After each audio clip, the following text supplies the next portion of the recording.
Vamos ler a palavra de Deus, continuar falando como nós falamos a semana passada, no ano passado, né? No último culto do ano, sobre o poder das nossas decisões.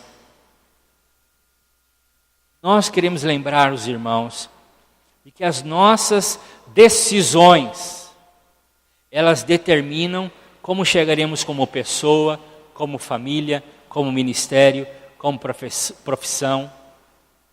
Decisões que nós tomamos para ir para uma faculdade, para estudar em outra cidade ou em outro país, como a Carol, para ter filhos, decisões a respeito do casamento, decisões. Tudo na vida é feito por decisões. Uma decisão que eu tive de seguir a Cristo, uma decisão que eu tive de servir a Cristo. Nossas decisões determinam também as bênçãos que nós teremos. Se eu sou dizimista, se eu sou ofertante, eu vou colher o fruto disso. Se eu tiver uma vida de oração, de quebrantamento, eu terei resultados em minha vida. As decisões que nós tomamos determinam até mesmo o céu ou o inferno. Então, decisões são fundamentais, são muito importantes e determinam o nosso destino temporal ou eterno. Eu preciso decidir certo, eu preciso escolher certo, eu preciso tomar a iniciativa na hora certa, senão as coisas passam. Então, nós vimos dois textos aqui, Deuteronômio 30, 19, nós vamos continuar lendo o texto, e também Josué 24, 15, e nós lemos a respeito de decisões nesses dois textos. Nesse dia, chamo o céu e a terra como testemunhas contra vocês, lhes dou a oportunidade de escolherem, de decidirem entre a vida e a morte, a bênção e a maldição. Escolham a vida para que vocês e os seus descendentes vivam muitos anos. Escolham, decidam. É isso que Moisés está dizendo. E Josué 24, 15 diz lá, Josué reunindo o povo no final da sua vida, à entrada da terra prometida, eles tinham que tomar uma decisão. Mas se vocês não querem ser servos do Senhor, decidam hoje a qual vão servir. Resolvam, decidam se vão servir aos deuses que os seus antepassados adoraram na terra de Mesopotâmia, ou os deuses dos amorreus, a terra em que vocês estão morando agora. Porém, eu e minha casa serviremos a Deus, o Senhor. Uma decisão. Qual é a decisão que nós tomamos? Qual é a decisão que você vai tomar nesta manhã?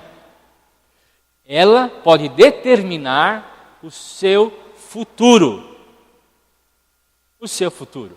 As escolhas são fundamentais, as decisões são fundamentais para colhermos frutos no futuro. Vamos orar? Feche seus olhos por mais um instante. Eu vou ser breve nessa palavra. Você tem ela depois escrita, para nós ganharmos tempo. Pai, muito obrigado por essa reunião, esta manhã que separamos para dedicar ao Senhor. Obrigado por cada irmão, cada família aqui. Que o Senhor abençoe muito.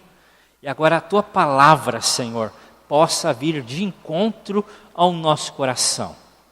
Fala conosco, Senhor. Continue ministrando ao nosso coração em nome do Teu Filho Jesus. Amém.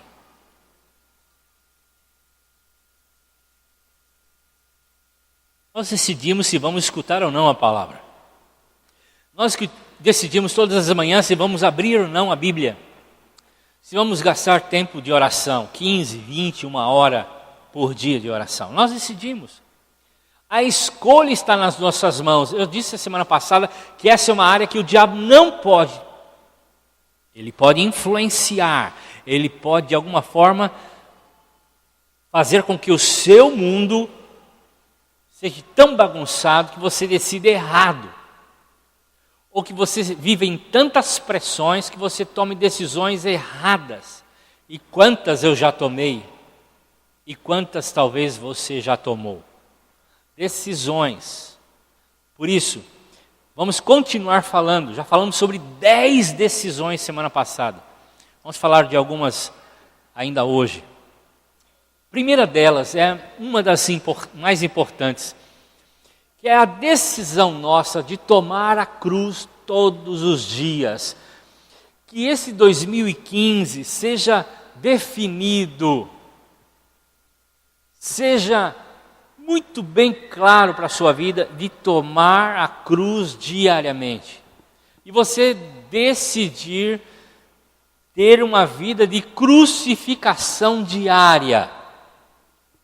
Porque o texto de Lucas 9, 23, quando Jesus convida os seus discípulos a seguirem, ele diz: se alguém quer ser meu seguidor, que esqueça os seus próprios interesses, esteja pronto cada dia para morrer, como eu vou morrer, e me acompanhe. A caminhada do discípulo é uma caminhada de morte dos seus próprios interesses. Jesus nos convida a pegar a cruz diariamente. E nós precisamos decidir, eu quero e eu vou viver 2015 na cruz, carregando a cruz. E carregar a cruz é decidir fazer a vontade de Deus antes dos seus próprios interesses. Decidir concordar com a Trindade. Dizer, eu concordo com a Trindade, eu quero a Trindade. Então, é uma decisão. Crucificação é uma decisão. Paulo diz assim: eu já estou crucificado com Cristo. Eu já decidi ser crucificado com Cristo.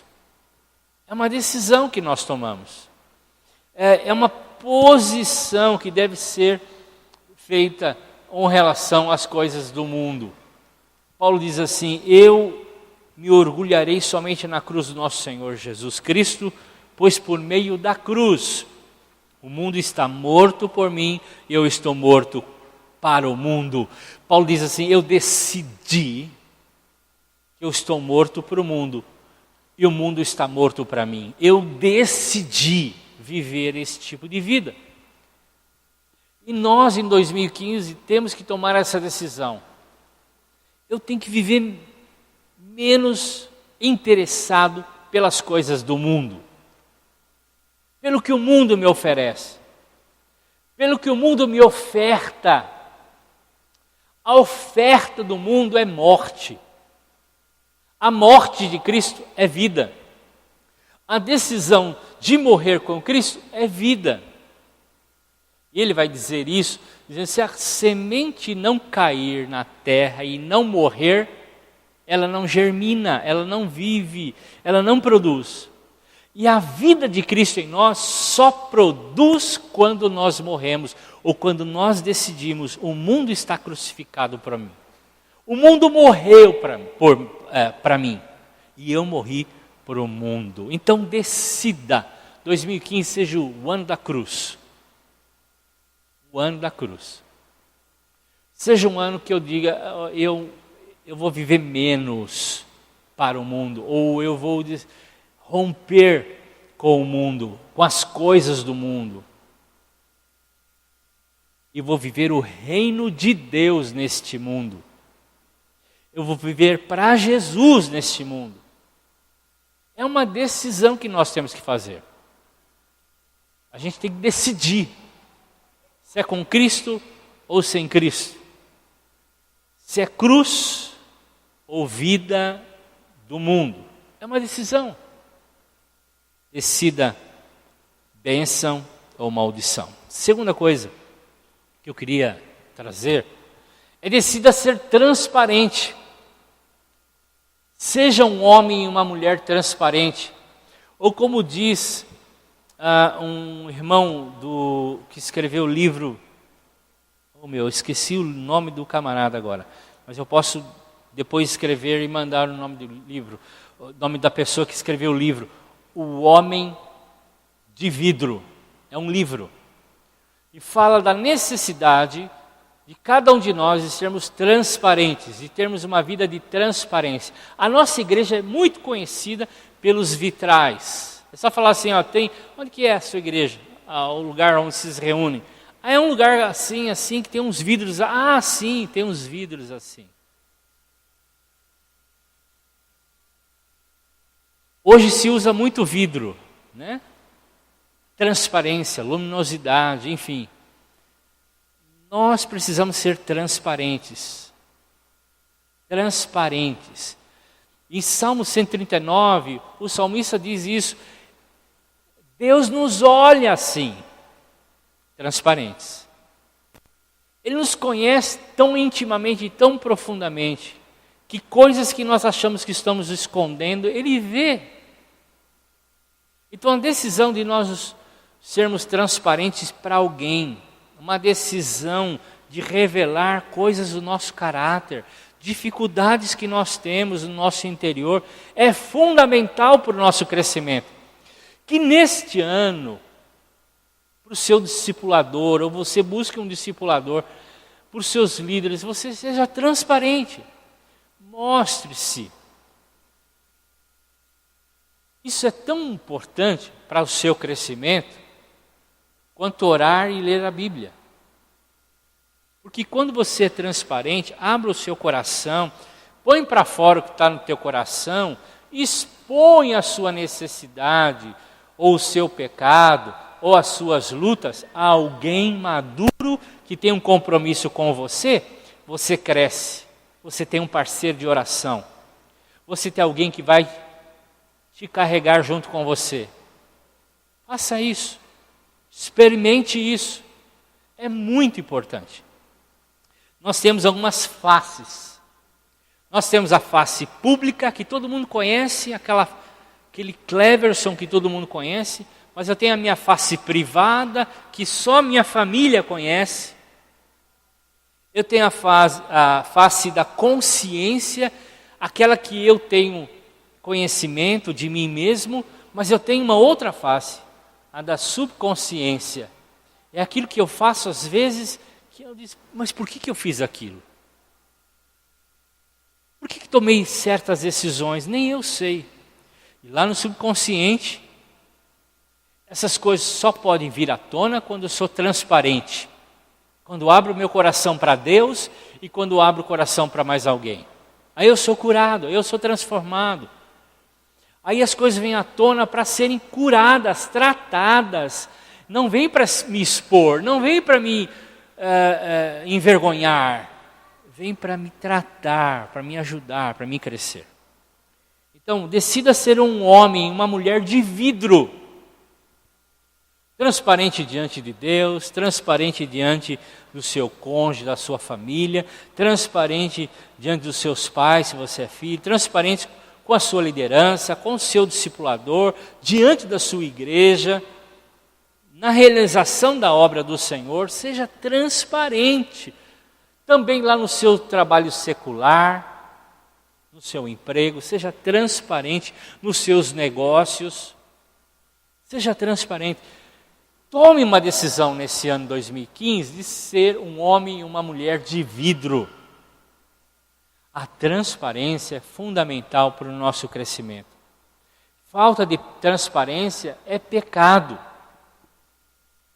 É pecado, se exponha, se coloque diante do Senhor, abra o seu coração para Deus, compartilhe com o seu discipulador, um homem e uma mulher que vai estar caminhando com você, que tem uma aliança com você, de orar e de suportar e te ajudar a vencer as dificuldades. Então, decida ser transparente, confesse o seu pecado, confesse a sua tentação. 2015, que seja um ano que você decida cuidar do seu corpo físico. Melhore isso. Cuide bem do seu corpo. Isso é uma decisão que você tem que tomar. Esse ano eu vou cuidar melhor do meu corpo. eu vou fazer uma caminhada, eu vou fazer um esporte, eu vou para uma academia, eu vou fazer uma caminhada com o meu discípulo. Eu tenho alguns discípulos que eu caminho com eles, vou fazendo discipulado na caminhada. É uma forma de a gente cuidar do corpo, andar junto, conversar durante quase que 1 hora. É uma oportunidade que nós temos de fazer isso. Faça isso com um grupo da célula, marque uma caminhada da célula, aproveitem e orem no lugar onde vocês forem caminhar. Então, cuide bem da sua saúde, alimente-se bem, durma bem, não fique na internet até tantas horas, jovens aí com joguinhos até tantas horas. Cuide da sua saúde, ore, leia a palavra, porque a palavra, a Bíblia, também é bom para a sua saúde física. A palavra de Deus fala sobre isso. Ela cuida de você. Então sirva ao Senhor com a sua alegria, porque cuidar do corpo é espiritual, é algo espiritual. E não cuidar bem do seu corpo é pecado, porque o meu e o seu corpo é o templo do Espírito Santo. Esse lugar aqui é um prédio de reunião, mas o templo onde Deus mora é a sua vida, é a minha vida. Então cuide bem dela. Seu corpo é do Senhor, não é seu. Enquanto você está vivendo nele aqui, é do Senhor, é para o Senhor. E a gente precisa glorificar a Deus com o nosso corpo. Estou dando os textos, não vou ler, mas depois você pode ler todos esses textos. O corpo foi feito para glorificar a Deus. Então evite certos tipos de comida. Faça isso. Aquilo que vai te prejudicar, algum tipo de bebida, corte isso da sua vida definitivamente. Está estragando a sua vida espiritual também. Corte. Decida cuidar muito bem do seu corpo. Cuide bem da sua saúde para que você tenha vida longa e sirva ao Senhor e desfrute na vida mais idosa de uma vida mais saudável, em que você pode servir ao Senhor até quando Ele chamar mesmo. Então, faça da sua vida, de fato, uma consciência de que você é templo de Deus, que 2015 vai ser um ano de cuidar um pouco mais do meu corpo, de fato servir ao Senhor com o meu corpo, de dedicar meu corpo ao Senhor de fato. Faça isso. Decida crescer. Esse ano 2015 seja um ano de contínuo crescimento.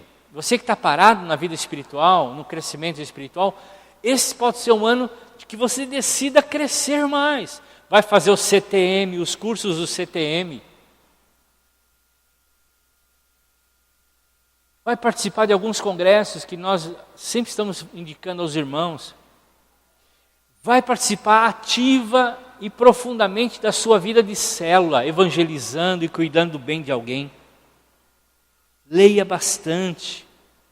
Secularmente, leia alguns livros para o seu crescimento profissional. Separe tempo para crescer também como um profissional excelente. Faça muito bem o que você está fazendo. Decida melhorar o que você tem feito. Então, chegue primeiro. Quem chega primeiro sempre toma água limpa. Eu lembro que o pastor Sérgio e eu trabalhamos no interior da Bahia, numa cidadezinha chamada Catu. E nós tínhamos lá um acampamento da missão que nós trabalhávamos. Isso aí em 1984, eu acho que foi isso aí. E nós fomos para essa região, dormimos numa barraca que nós armamos no meio de um lugar que não tinha eletricidade, não tinha nada. E nós fazíamos a nossa própria refeição, e a água que nós tomávamos, nós buscávamos de um riacho, e filtrávamos ela e tal.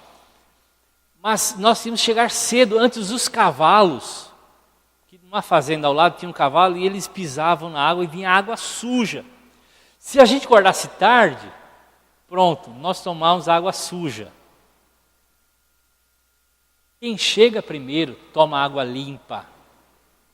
Então busque uma vida de excelência nos seus estudos também. Busque uma vida de excelência naquilo que você está se propondo a fazer. Busque. Cresça. Cresça espiritualmente à estatura de Cristo. Busque por um crescimento intenso e contínuo. Frutifique.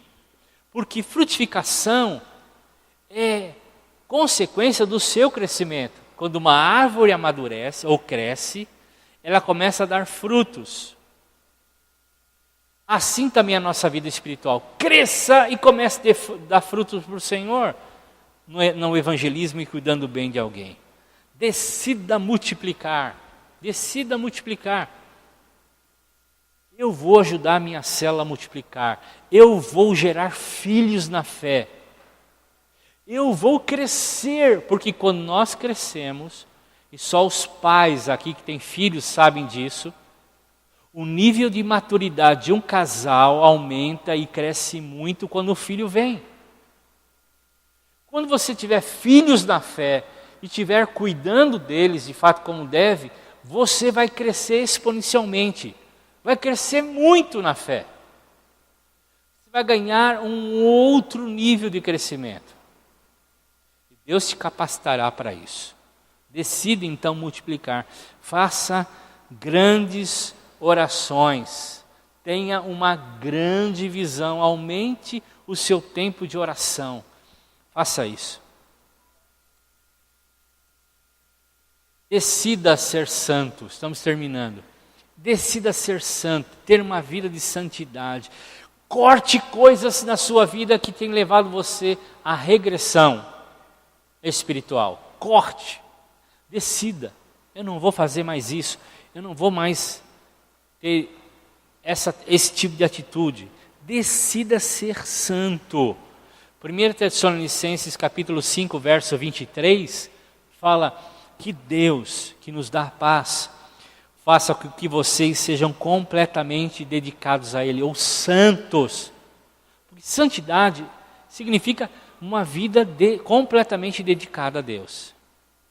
E conserve a sua alma, o seu corpo e o seu espírito, né, livres de toda mancha para o dia em que vier o nosso Senhor Jesus Cristo. Sem mancha, corpo saudável, alma saudável, espírito saudável. Sem mancha, sem pecado. Então dedique-se ao Senhor, dedique os seus sentimentos ao Senhor, os seus pensamentos ao Senhor, o seu corpo ao Senhor. Faça isso. Santidade é um mandamento. É um mandamento.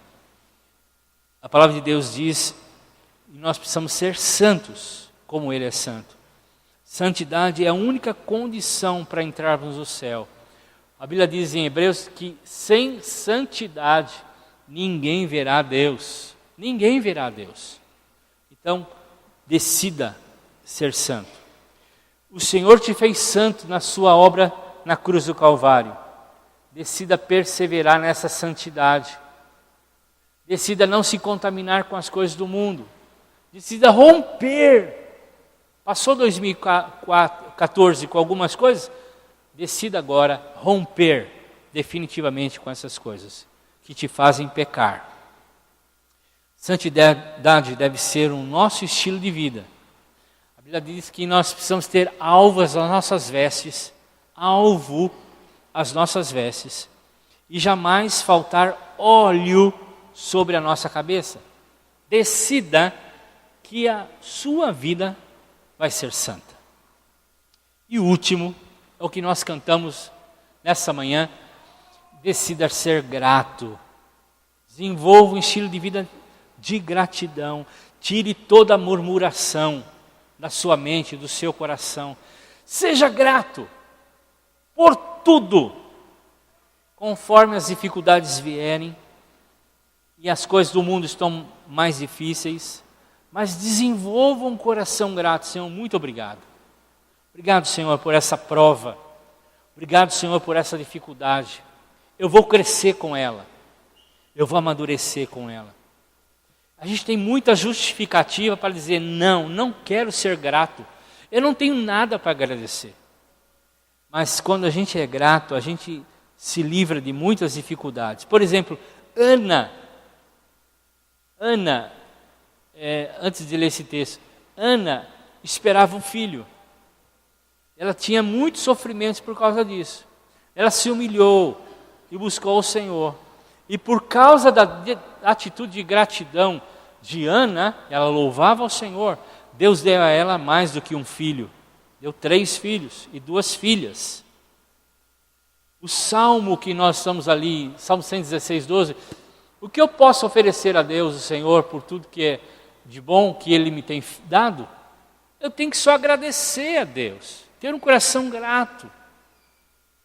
Como o pastor Jimmy disse aqui nessa noite também, tem um coração, essa manhã, tem um coração grato a Deus. Senhor, obrigado. O Senhor tem me dado forças. É o Senhor que me dá um trabalho. Eu estou dizimando ao Senhor, ofertando ao Senhor com gratidão. Seja grato ao Senhor. Abraão foi grato e Deus deu Isaac. Também a viúva pobre deu tudo que tinha em gratidão. Deus não precisa de nada de nós, mas Ele sabe que apenas um coração grato pode de fato usufruir das suas bênçãos. Seja grato. Maria estava tão grato que ungiu os pés de Jesus com tudo que ela tinha. Era um perfume que valia 300 moedas de prata, o salário de um ano de uma pessoa. Salário de um ano.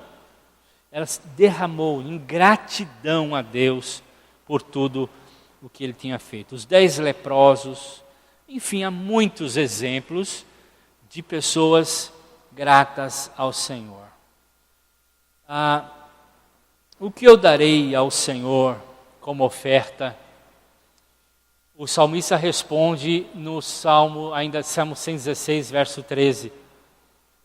Levarei ao Senhor uma oferta de vinho para lhe dar graças, porque Ele me salvou. A resposta do salmista àquela primeira pergunta que nós fizemos é que ele daria graças a Deus. E vinho na Bíblia é sinal de gratidão, de alegria, é um dos símbolos de alegria.